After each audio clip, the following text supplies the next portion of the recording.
కోమలి, కోమలి, ఏమైందండి? ఎందుకంత కంగారు పడుతున్నారు?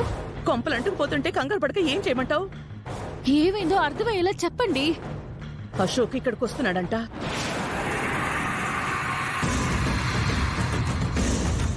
ఏం మాట్లాడుతున్నారు?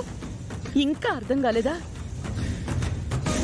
నువ్వు రాజుతో క్లోజ్ గా ఉండడం చూసి అశోక్ తప్పుగా అర్థం చేసుకున్నాడు. నీ మీద పీకల వరకు కోపంలో ఉన్నాడు. నువ్వు ఫోన్ తీయడం లేదని నాకు ఫోన్ చేసి మరీ బెదిరిస్తున్నాడు. అంతేకాకుండా నేరుగా మన ఇంటికొచ్చి నా తమ్ముడితో మనం ఆడుతున్న నాటకం గురించి చెప్పేస్తానంటున్నాడు.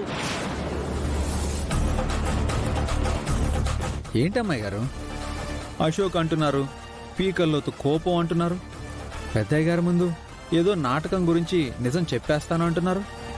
అసలు ఈ అశోక్ ఎవరు అమ్మాయి గారు? ఏ నాటకం గురించి మాట్లాడుతున్నారు? నేను చెప్తాను రాజు.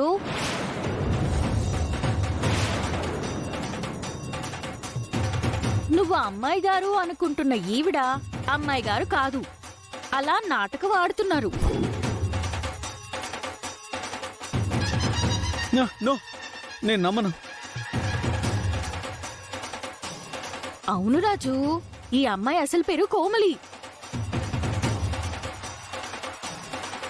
అశోక్ ఈ కోమలికి కాబోయే భర్త. ఈవిడ గారిప్పుడు ఆ అశోక్ ని పక్కన పెట్టి నిన్ను తన వెనక తిప్పుకుంటుంది. అది నచ్చని అశోక్ ఈవిడ గారి మీద ఉండాల్సిన పీకల్లోతు ప్రేమని కాస్త పీకల్లోతు కోపంగా మార్చేసుకున్నాడు. ఆ కోపంతోనే ఈవిడ గారు అమ్మాయి గారిలా ఆడుతున్న నాటకం గురించి నాన్నకి చెప్పడానికి వస్తున్నాడంట రాజు.